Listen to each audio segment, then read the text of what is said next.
আসছে মনে হয়। হ্যাঁ হ্যাঁ আসছে, এই এই এই এই, এই এসে পড়েছে পড়েছে। হ্যাঁ হ্যাঁ, এই তো আমরা চলে এসেছি গোপুদা। ই দিলি তো, ওরে দিলি তো সব নষ্ট করে। আমরা আবার কি নষ্ট করলাম গোপুদা? কবিতা কবিতা, ভারী সুন্দর একটা কবিতার ভাব এসেছিল রে, তোরা এসে সেই ভাবটা নষ্ট করে দিলি হতচ্ছাড়া গার্গেন্ডিফোরাসের দল। কবিতা? কবিতা? তুমি কবিতাও লিখতে পারো? কবিতা? আরে পারি মানে, কবিতাই তো আমাদের সব রে। গোপুদা, কবিতাই আমারে প্রাণ, কবিতাই আমারে মন, মন করে আনচান, লাগলে পরে টান, ভেঙে হয় খান খান। জিও গোপুদা জিও। গোপুদা গো, তুমি কি জিনিস গুরু, সত্যি তোমার কোনো জবাব নেই। কিন্তু একটা জিনিস বুঝতে পারলাম না গোপুদা। বলে ফেল, কি বুঝতে পারিস নি ঘন্টু? ওই যে তুমি বললে কবিতাই তোমার প্রাণ, কবিতার জন্যই তোমার মন আনচান করে। তাতে কি তোর কোনো সন্দেহ আছে? ইয়ে মানে না, ওই তুমি শেষ দুটো লাইনে যেটা বললে, ওই লাগলে পরে টান, ভেঙে হয় খান খান। ওরে গর্ধবের ঘিলুওয়ালা গার্গেন্ডিফোরাস, কবিতা তো সহজ জিনিস না রে, সকলের আসে না। লাগলে পরে টান, ভেঙে হয় খান খান, এসবই কবির কল্পনা রে। কবি কি কল্পনা করিয়াছেন গোপুদা? এই স্থলে কবি বলিয়াছেন, কবিতা হইল এমন একটি টানটান বস্তু যে একবার মনে কবিতার টান লাগিলেই কবি হাতের সামনে যাহা পাইবে তাহাই ভাঙিয়া খান খান করিয়া ফেলিতে পারে, কেউ রুখিতে পারিবে না। জিও গোপুদা জিও।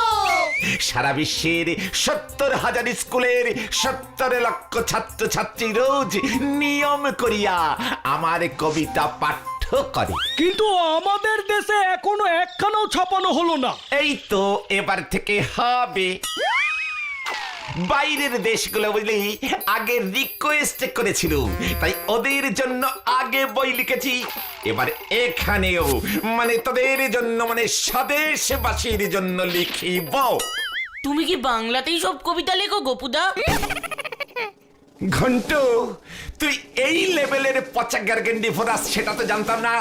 আমি যখন যে দেশে ছিলুম তখন সে দেশের ভাষাতেই কবিতা লিখেছি। এই ধর, অ্যালকেমেন্টিয়ায় যখন ছিলুম তখন অ্যালকেমেন্টিয়ান ভাষায় লিখেছি, আবার ফুরোফিজোমিয়ায় যখন ছিলুম তখন ফুরোফিজোমিয়ান ভাষায় লিখেছি। জিও গোপুদা।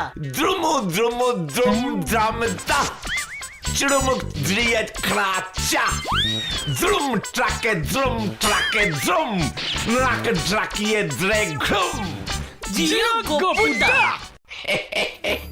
এটা না দ্রামচিক ভাষায় লিখেছিল বলি, দ্রামচিক দ্বীপের রাজা আমাকে এর জন্য কবি দ্রামোদর শেঠ্র উপাধিতে ভূষিত করিয়াছিলেন রে। জিও গোপুদা জিও। কবিতা বড়ই বিরল জিনিস রে, সকলের আসে না। জিও গোপুদা। বুঝলা গিন্নি, দেশের অবস্থা খুবই খারাপ। জিনিসপত্রের দাম যে হারে বাড়তাছে, এরপর তো শুধু জল খাইয়া থাকতেইব। জালি জালি জল করে টালো মল, নদীতে চল ভরিতে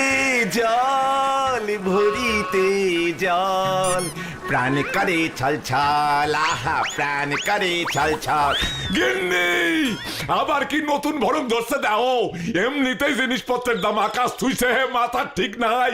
ওই আমার চোখের সামনে থেকে ওরা দূর কইরা দাও, কয়ে দিতাছি। ই বাবা, মেসমশাই বিশ্ব সৌরজাগতিক কবি শ্রীমান গোপেন বারিকের এত বড় অপমান সহিব না আমি, থাকিব না আমি আর এই ঘরে। তখন বুঝিবেন 100 টাকার নোট হারাইলেই শরীরটা কেমন কারকার করে কারকার করে কারকার করে। দেখছো দেখছো গিন্নি, একখান টাকা ভাড়া দেওয়ানের নাম নাই, তার উপর ওই ব্যাধটার এমন রকম সকম আর কয়দিন সহ্য করুম আমি কইতে পারো। তুমি এমন করে বলো না তো।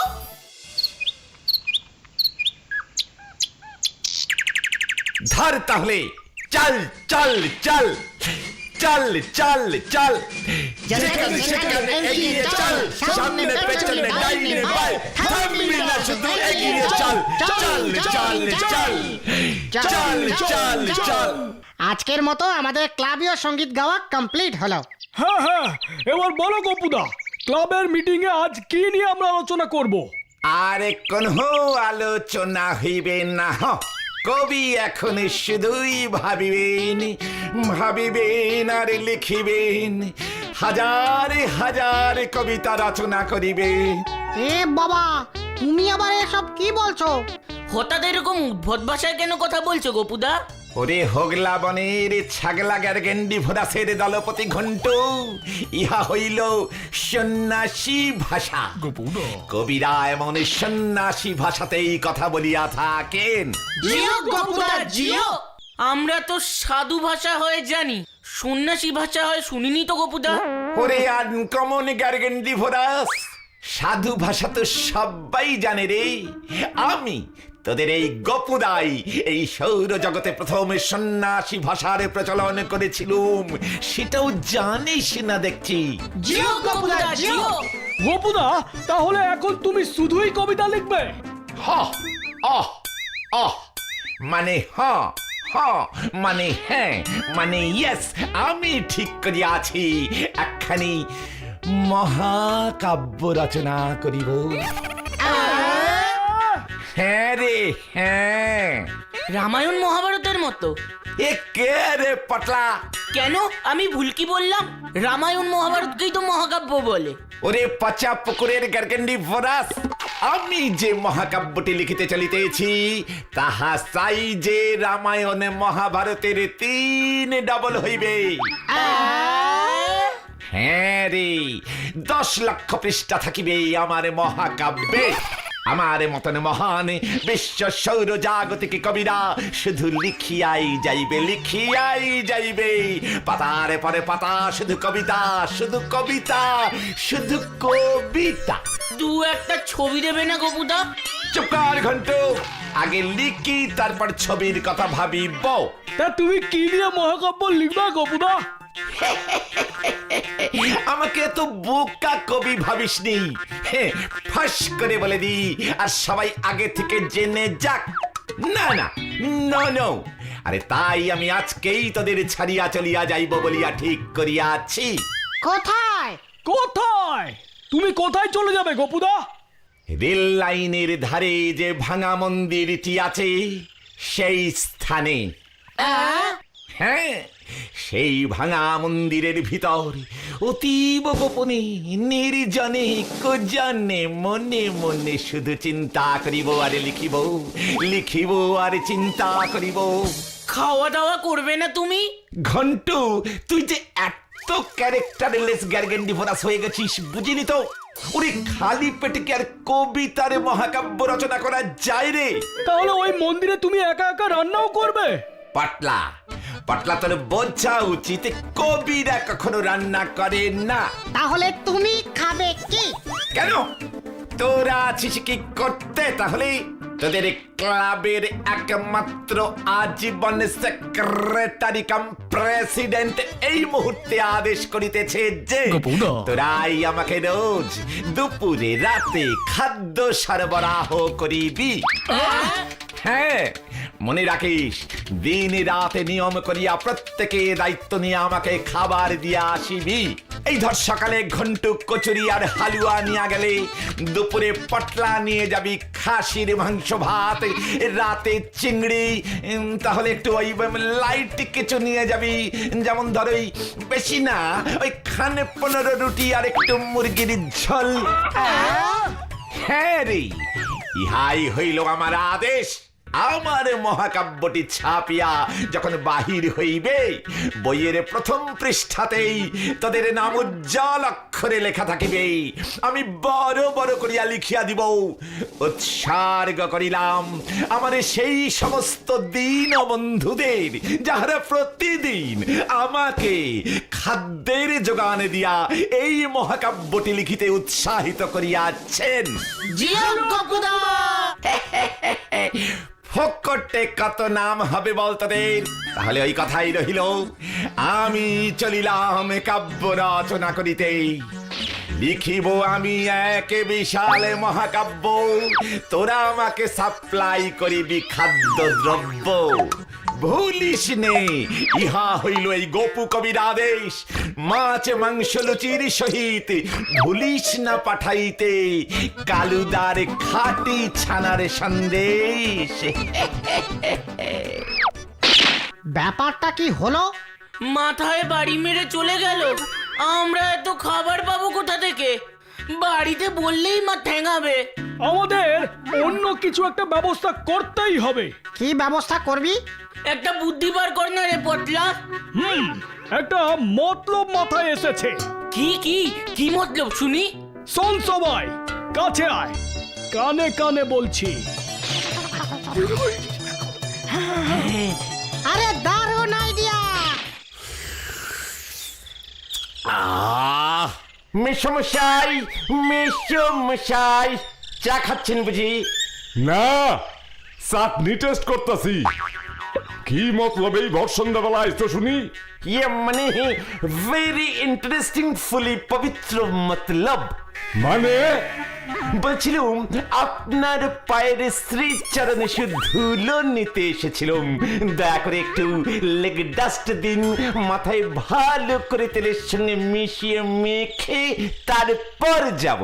ও, তার মানে অবশেষে বাড়ি ছাইড়া যাইবা বইলা ঠিক করছো। যাক যাক যাক, একদিনে ঝামেলা বিদায় হইল তবে। তাৎক্ষণিক মানে তাৎক্ষণিক টুকু সে বিদায়। আবার ফাইজলামি? এই না না না না না না, মানে বলছিলাম কি মেসমশাই, আমি সাহিত্য কামে কবিতা রচনা করিতে এক নির্জন প্রান্তরে চলিয়া যাইতেছি।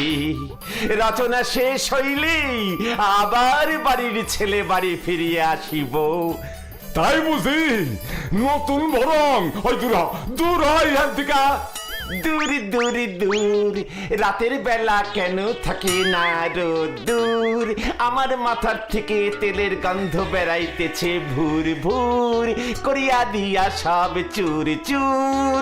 চানাচুর খাইতে খাইতে কুর কুর চলিয়া যাইতেছি বহুদূর। চুপ কর, চুপ কর কইতাছি, চুপ কর। বাহ বাহ বাহ, কবির কি কল্পনা! চলিলাম মেসমশাই স্টেশনের ধারে, ওই ভাঙা মন্দিরে নিজের ঢাকিয়ে চাদরি। জানি না কি খাবরে, তবু আমি লিখিব কবিতারে। জারি জারি উড়ি জারি যা। তুই যাইবি নাকি এবার আমি পুলিশ ডাকুম? এ বাবা মেসমশাই, বিপদে মাথা ঠান্ডা রাখতে হয়, তা না হলে পিছিয়ে পড়তে হয়, জানেন না? চিন্তা করবেন না মেসমশাই, আমি যখন আমার এই মহান বিগ সাইজের মহাকাব্যখানি শেষ করিব, দেখিবেন চারিদিকে কেমন হইচই রই রই পড়িয়া যায়। তাই বুঝি? হ্যাঁ মেসমশাই, আপনি যখন থলে নিয়ে বাজারে মাছ কিনবেন, তখন মাছওয়ালা দেখবেন আনন্দ চিত্তে বলিয়া উঠিবেন, আপনি মহাবিশ্ব সৌর জাগতিক কবি শ্রীমান গোপুর মেসমশাই বুঝি। এই নিন একটা মাছের সঙ্গে দুটো মাথা ফ্রি। মরকট উজবুক রাগ করবেন না মেসমশাই, কবির কল্পনা তো এঁকে বেঁকে একেবারে মাছ বাজারে চলে গেছে। মহাকাব্য রচনা বলে কথা, তাই ভাবলুম আমার একমাত্র মহাগুরুজন আমার মেসমশাইয়ের আশীর্বাদ ধুলিকণা সঙ্গে রাখি। ওই মন্দিরে তোরে যান ভূতে ধরে। ভূতদের নিয়ে আমি অনেক বছর আগে একটা ভৌতিক মহাকাব্য রচনা করেছিলাম মেসমশাই। তারপরে তো ভূতেদের সমাজে আমার বেশ নাম ডাক হয়ে গেছে, প্রচন্ড একটা নাম ডাক। অলরেডি ওরা আমাকে ভূত রত্ন ভূতশ্রী উপাধিতে ভূষিত করে ফেলেছে। আমি আসছি। চালটা ঠিক দিলুম কিনা? ওই মন্দিরে যদি সত্যি সত্যি ভূত থাকে, ফকটে ভালো মন্দ খেতে গিয়ে আবার আমি নিজেই ভূতের ভোগে হয়ে না যাই। গদাইরা যদি রাতের খাবারে না দিয়ে যায় তখন কি হবে? এখন মনে হচ্ছে একটু বেশি রিস্কিং কাজ করে ফেলেছি। জানি না কি আছে কপালে। জয় গুরু জয় গুরু জয় গুরু জয়, জয় গুরু জয় গুরু জয় গুরু জয়।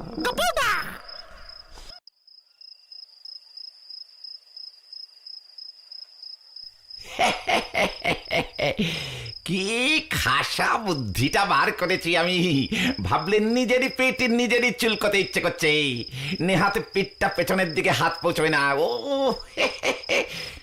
কি জানি আজ রাতে কি খাবারে নিয়ে আসবে ওরা।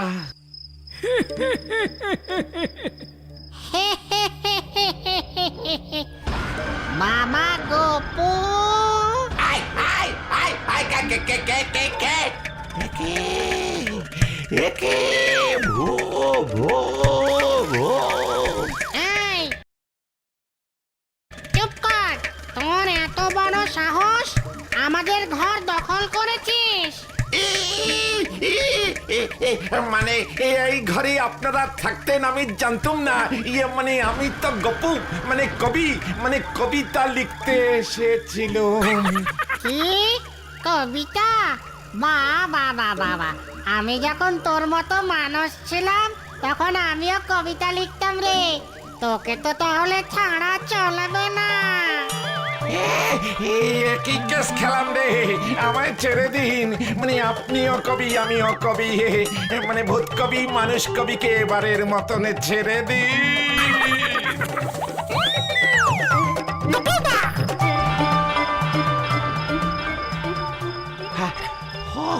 ও বাবা, খুব বাঁচা বেঁচে গেছি। ভাগ্যি সে ভূতটা কবি ছিল, তাই আমাকে ক্ষমা করে দিয়েছে। মোটাই না মোটাই না মোটাই না। ও ও বাবা, ও কত ভূত! ও নে এবার কবিতা শোনা আমাদেরকে। তাহলেই তুই বাঁচতে পারবি। ওরে বাবা, কি ঝামেলা মে পড়িয়া রে। ভূতকে কবিতা শোনাতে হবে এবার। আই চুপ কর চুপ কর, কাঁদবি না একদম। ও ও ওরে বাবা রে, কি কেস খেলুম রে।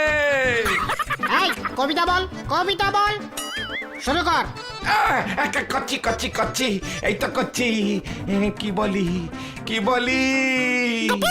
এই শুরু কর, নয়তো ঘাড় মটকাবো। ও বাবা, করছি। ভূতে ঘাড়ে মাটে কায়, আমার পিন্ডি চাটে কায়, প্রাণ যে আমার যায় কি হলো হায় হায় হায় হায়। খুব বাজে কবিতা, খুব বাজে কবিতা। ভালো কবিতা চাই। হ্যাঁ, গান চাই, নাচ চাই। দেখি ওরে বাবা, ও বাবা, এই নাচ গান করতে হবে নাকি? হাও মাও খাও, নয়তো এক্ষুনি তোর ঘাড় মটকাবো। ও বাবা এই আমি আর কবিতা লিখবো না রে ভাই। কি ও আমাদের ভাই বলছে এত বড় সাহস? ভালো নাচ না দেখালে আর রেহাই নেই তোর। শুরু কর শুরু কর। এই করছি ও বাবা কুচাকর ঢিঙ্কু চাকর ঢিঙ্কু চাকর ঢিঙ্কু চাকর ঢিঙ্কু চাকর ঢিঙ্কু চাকর বৃষ্টি পড়ে টাপুর টুপুর সঙ্গে আছে কে ওরে সঙ্গে আছে কে আগে আগে। সঙ্গে আছে হলো বেড়াল কোমর বেঁধেছে ঢিঙ্কু চাকর ঢিঙ্কু চাকর ঢিঙ্কু চাকর ঢিঙ্কু চাকর ঢিঙ্কু চাকর ঢিঙ্কু চাকর ঢিঙ্কু চাকর। জিও জিও গপুদা। তাহলে গোপুদা তুমি আর কবিতা লিখবে না? না রে ভাই, কাল রাতে স্বপ্নে স্বয়ং মুনি এসে অনেক রিকোয়েস্ট করলেন বুঝলি। বললেন ভাই গপু তুমি আর মহাকাব্য লিখো না। তৎক্ষণাৎ আমি বাড়ি ফিরে এলুম রে ভাইটি। জিও গপুদা। কেমন দিলু